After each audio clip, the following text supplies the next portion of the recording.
The Galactic Matrimonial Center on Station Arcturus 7 had seen countless species come through its gleaming corridors, but none quite like Stephen Marsh.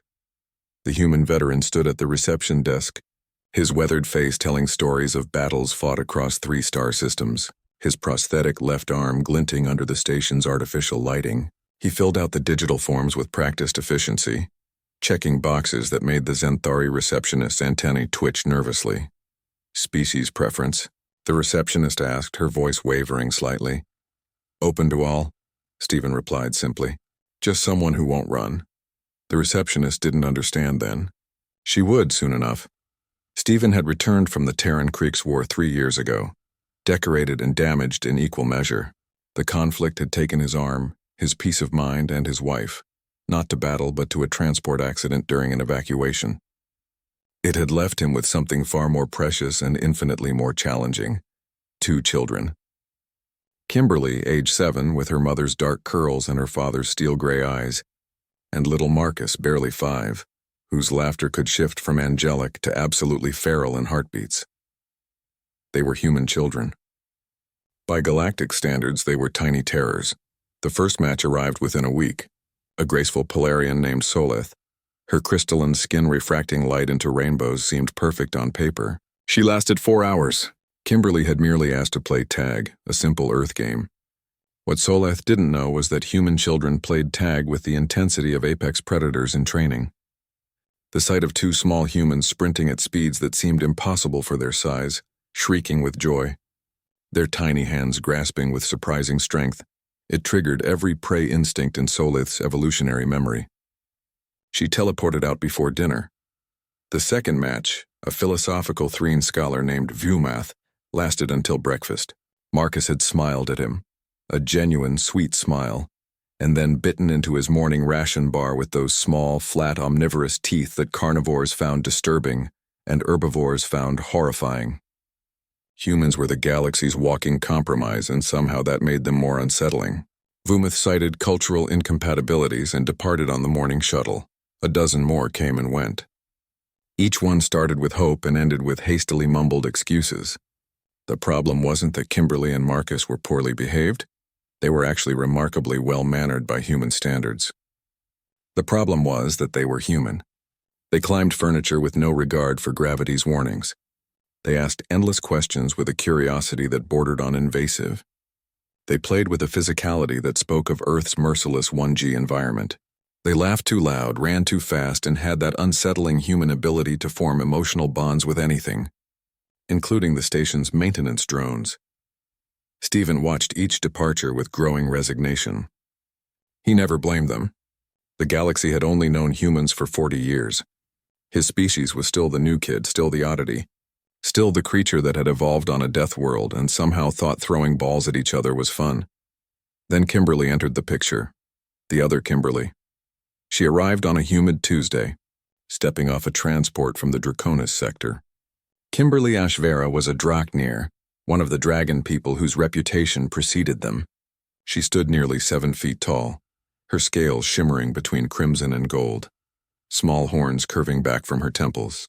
Her tail thick with muscle swayed behind her as she walked. She had been a combat medic in the same war Stephen had fought in, though they'd never met. Her file noted she was seeking a partner who understands duty, and had checked open to offspring. Their first meeting was at a neutral cafe on the station's commercial deck. Stephen brought the children because he refused to deceive anyone else. Kimberly, Stephen's daughter, spotted Kimberly, the Drachnir, first. "Dad, she looks like the dragons from your stories," the little girl exclaimed, pulling her father's hand.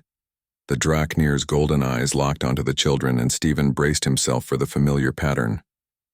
But instead of retreating, Kimberly Ashvera lowered herself to one knee, bringing her massive frame down to the children's level. "And you must be the fierce warriors your father mentioned," she said, her voice a deep rumble that resonated in her chest. "I'm Kimberly too. You have scales." Marcus reached out with that thoughtless human bravery, and Stephen moved to stop him. But the Drachnir caught his eye and shook her head slightly. The small human hand pressed against crimson scales, and Kimberly Ashvera didn't flinch. "They're warm," Marcus said wonderingly. "We are warm-blooded like you," she explained patiently. "My people come from a world of mountains and volcanoes. Here people come from grasslands and jungles. Both are harsh. Both make strong children. Little Kimberly, more cautious than her brother, studied the Draknir with serious eyes. The others left because we scared them. Did you mean to scare them?